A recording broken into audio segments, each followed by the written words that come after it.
Chers lecteurs, tandis que vous vous acheminez vers la réception de l'onction du Saint-Esprit, je tiens à aborder deux doctrines fondamentales qui sont si profondes qu'elles sont de nature à ébranler toute la planète, et même l'univers tout entier. Elles ont trait à la repentance et au sang de Christ, deux aspects qui vont évidemment de pair.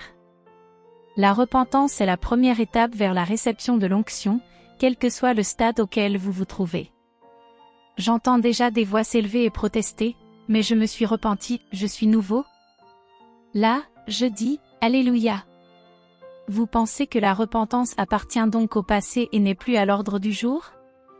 Alors là, je réponds, certainement pas. Pour commencer, permettez-moi de rappeler ce que dit Actes 2, 38, qui fait suite au sermon remarquable qu'adressa Pierre aux incroyants de Jérusalem le jour de la Pentecôte. La puissance du Saint-Esprit était survenue sur 120 disciples de Jésus et ce miracle se manifestait de différentes manières, notamment par la puissance dont était revêtue la prédication de Pierre. Le texte biblique dit littéralement que ses auditeurs furent transpercés au cœur par son message et qu'ils lui demandèrent « Que ferons-nous » Voici ce que Pierre leur répondit « Repentez-vous, et que chacun de vous soit baptisé au nom de Jésus-Christ, pour le pardon de vos péchés, et vous recevrez le don du Saint-Esprit. Car la promesse est pour vous, pour vos enfants, et pour tous ceux qui sont au loin, en aussi grand nombre que le Seigneur notre Dieu les appellera. Repentez-vous et soyez baptisés, leur dit-il. À présent, regardez ce que dit le verset qui a constitué la pierre de touche de mon enseignement sur l'onction du Saint-Esprit, mais vous recevrez une puissance, celle du Saint-Esprit survenant sur vous, et vous serez mes témoins, jusqu'aux extrémités de la terre. Acte 1, 8. Nous avons donc la promesse de recevoir la puissance une fois que l'Esprit est survenu sur nous. L'Esprit, l'onction, la puissance, et tout cela fait suite à la repentance. Et dans quel but? Pour que nous soyons ses témoins. C'est là un point important. Si vous recevez la puissance, c'est pour annoncer Jésus-Christ. Quand vous aurez reçu la puissance, vous ne raconterez pas au monde qui vous êtes, quel misérable pécheur vous étiez et quel chrétien formidable vous êtes devenu. Non, vous parlerez autour de vous de votre souverain sacrificateur, de votre grand roi, de votre merveilleux sauveur qui s'appelle Jésus. Vous raconterez ce qu'il est capable de faire à partir d'une existence vide de sens. J'entends à nouveau grommeler, comment cela? La puissance ne m'est-elle pas donnée pour que je puisse raconter mes expériences, mon témoignage? Non, le Saint-Esprit ne glorifie pas ce que vous avez vécu. Il place Jésus au centre. Il montre au monde ce que Jésus a subi pour vous donner accès au ciel, et non ce que vous avez subi pour y aller. Vous serez mes témoins, témoins de qui est Jésus, de ce que Jésus a fait, de ce que Jésus a dit, de ce que Jésus a promis. Bien-aimés, j'ai commis moi-même toutes les erreurs stupides bien connues. Je ne parle pas seulement des autres. Avant de rencontrer la vraie vie et la puissance véritable à Pittsburgh, il y a maintenant 18 ans, j'allais dans des églises où il y avait tant de bruit et d'euphorie qu'on y croyait manifestement que la puissance résidait dans le bruit. Tout le monde avait son tambourin, à l'évidence, il croyait que les tambourins suscitaient la venue du Saint-Esprit. Personnellement, j'en étais réduit à constater que je dépérissais sur le CEP, je n'avais pas la moindre vie en moi. Debout pendant les moments de louange, je serrais le dossier du banc de devant avec une telle force que le sang s'arrêtait de circuler dans mes doigts. Tous les dimanches, je m'avançais jusqu'à l'autel et je pleurais en suppliant Dieu de me faire don de cette puissance dont je voyais la promesse dans la Bible.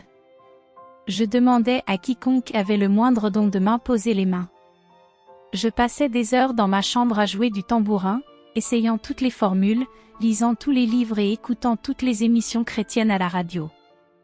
Je connaissais les promesses de puissance et je savais qu'elles devaient s'accomplir dans ma vie. Aujourd'hui, je sais qu'elles se sont accomplies non seulement dans ma vie, mais aussi dans celle de mes enfants. Or tout tourne autour de la repentance. Celle-ci vous placera en effet sur la route qui mène au grand feu de l'Esprit, et vous atteindrez alors la destination voulue par Dieu. Qu'est-ce que la repentance? Que signifie au juste la repentance? Commençons par ce qu'elle n'est pas. La repentance ne signifie pas s'avancer jusqu'à l'autel ou l'estrade, verser quelques larmes, dire « Je regrette, Seigneur », puis repartir et adopter les mêmes comportements. La repentance se vit au quotidien. Plus encore, c'est une expérience surnaturelle, non pas un acte que l'on puisse accomplir au niveau humain et par soi-même. C'est un don qui vient du Saint-Esprit. La repentance s'appuie sur cette parole, celui qui confesse ses fautes et les délaisse trouve de la compassion, Proverbe 28, 13.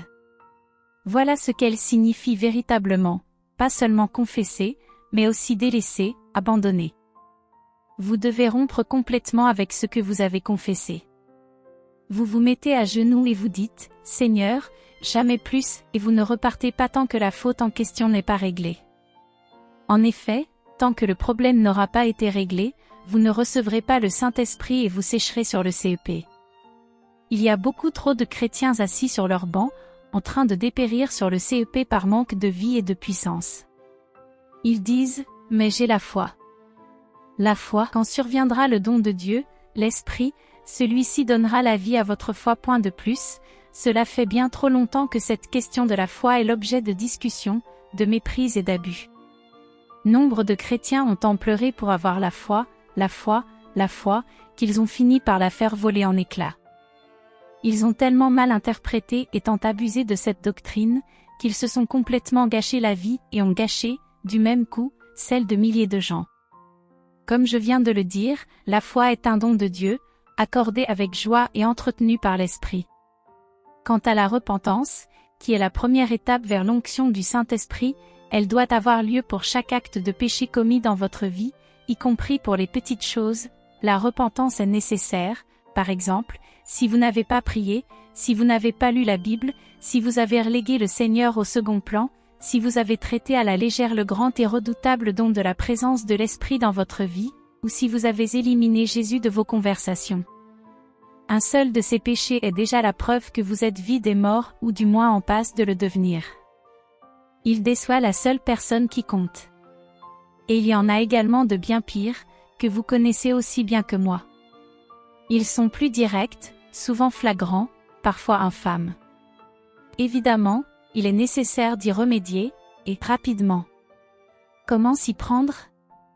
Eh bien, présentez-vous devant Dieu et dites-lui, « Seigneur, donne-moi un cœur repentant. » Comme David, dites-lui, « Ô Dieu, crée en moi un cœur pur. » Dites-lui, « Les sacrifices agréables à Dieu, c'est un esprit brisé, un cœur brisé et contrit. » Dites-lui, « Pardonne-moi, Seigneur, d'avoir recherché les biens de ce monde. » Dites-lui, « Pardonne-moi, Seigneur, d'avoir abandonné mon premier amour. » Dites-lui, « Pardonne-moi, Seigneur, d'avoir été si tiède. » Dites-lui, « Ne me retire pas ton Esprit Saint. » Vous avez besoin de recevoir chaque jour la puissance de l'Esprit afin de lutter contre la chair dans une attitude de repentance.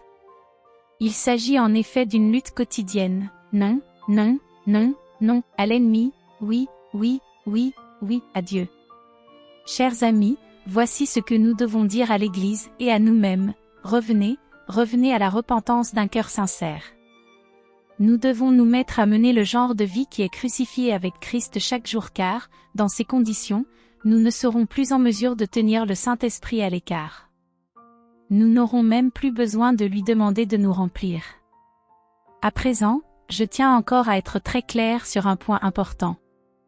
La volonté de Dieu n'est pas que ses enfants passent leur temps à pleurer sur leurs mauvaises actions. Cela n'est pas la vraie repentance. Ce qu'il veut, c'est que nous soyons sensibles à notre péché, que nous le traitions immédiatement, puis que nous reprenions une existence joyeuse, soutenue par la puissance de Dieu. Repentance, présence, onction, service, joie. Comment cela est-il possible? Tandis que vous vous acheminerez vers l'onction du Saint-Esprit, il me semble bon de rappeler brièvement un fait qui sous-tend tout ce dont nous parlons, et notamment cette première étape de la repentance. Dans la Bible, faisant référence à la première venue du Messie, le prophète Zacharie déclare, « Et pour toi, à cause du sang de ton alliance, j'ai relâché tes prisonniers de la fosse où il n'y a point d'eau. » Zacharie 9, 11. Par la bouche du prophète, Dieu déclare que le sang de Christ, le sang de la nouvelle alliance, libérera son peuple. Or, et c'est bien triste, le fait est que nombre de chrétiens n'ont aucune idée de la manière dont ils peuvent et devraient rendre active la puissance du sang de Christ dans leur vie, et recevoir ainsi la liberté que procure la repentance, ainsi que toutes les vérités de la foi. Beaucoup sont encore liés. Ils sont harcelés par des démons. La maladie les a frappés ainsi que leurs enfants. La confusion anéantit progressivement leur paix. Cela ne devrait pas être ainsi. La Bible nous enseigne que le sang versé par Jésus-Christ entraîne 6 conséquences dans notre vie, conséquences qui sont en opposition avec le trouble qui frappe une si grande partie de l'Église. Éphésiens 1:7 déclare, « En lui, nous avons la rédemption par son sang. » Nous sommes rachetés par son sang. Rachetés de quoi? Du royaume des ténèbres, le royaume de Satan, à qui il est permis pour l'instant de régner sur le monde. Christ a délibérément versé son sang, il ne l'a pas renversé accidentellement, et nous a ainsi rachetés. C'est un terme commercial qui est employé ici. Vous pouvez regarder Satan dans les yeux et lui dire qu'il n'exerce aucune domination sur vous, car vous avez été juridiquement rachetés. Voyez-vous, Dieu et Satan savent tous les deux que vous avez été juridiquement rachetés, mais vous, le savez-vous? Quand vous êtes attaqué par l'ennemi, vous n'avez pas besoin de crier « Ô Dieu, viens à mon secours ». Vous pouvez dire de plein droit « Satan, retire tes mains, tu n'as pas le droit de me toucher ». Éphésiens 1:7 continue en disant « En lui, nous avons à elle, par son sang, le pardon des péchés elle, nous avons été pardonnés par le sang de Christ ». Or le pardon ne concerne pas le rachat de quoi que ce soit, mais ce que vous avez fait en tant que pécheur. Dieu vous rachète, puis il oublie tout ce que vous avez fait, ce qui signifie qu'en vous regardant, il déclare que vous n'avez jamais rien fait de mal. Il oublie vos péchés, c'est-à-dire les pensées que vous aviez, et vos iniquités, c'est-à-dire les actes qui ont découlé de vos pensées. En fait, Ésaïe 38:17 dit que Dieu jette derrière son dos tous nos péchés.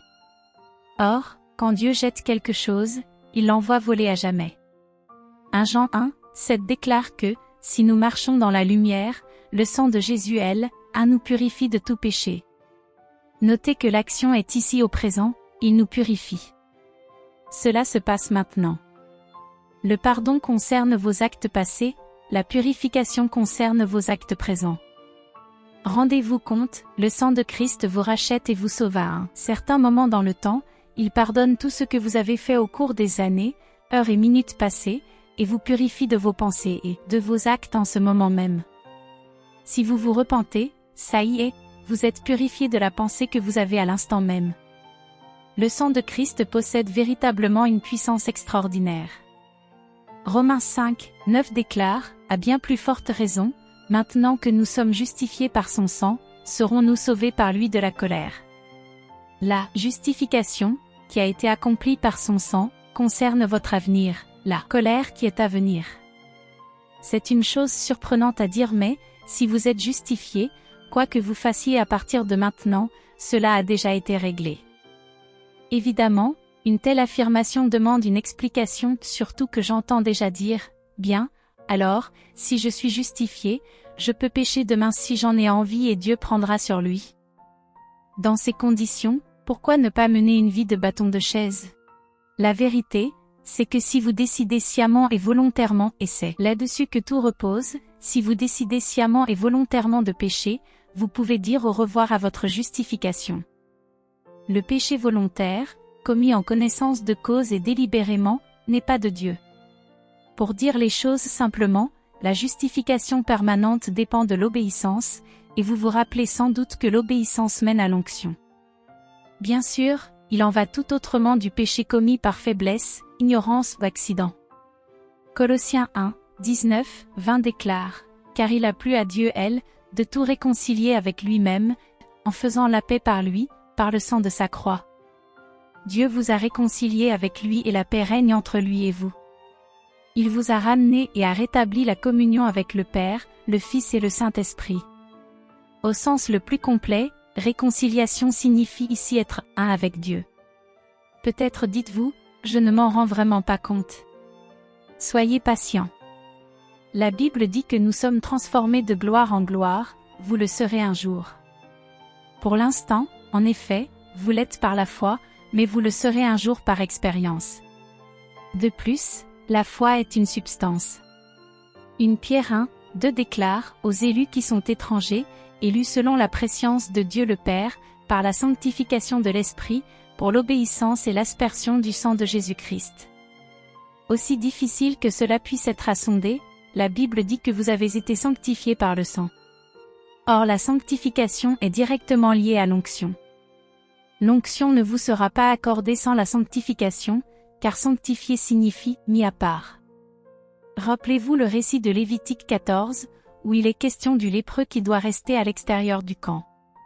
Il est dit que le sacrificateur sortira du camp, prendra le sang, y trempera de l'hysope et en fera cette fois l'aspersion du lépreux, qui sera ainsi purifié de sa lèpre.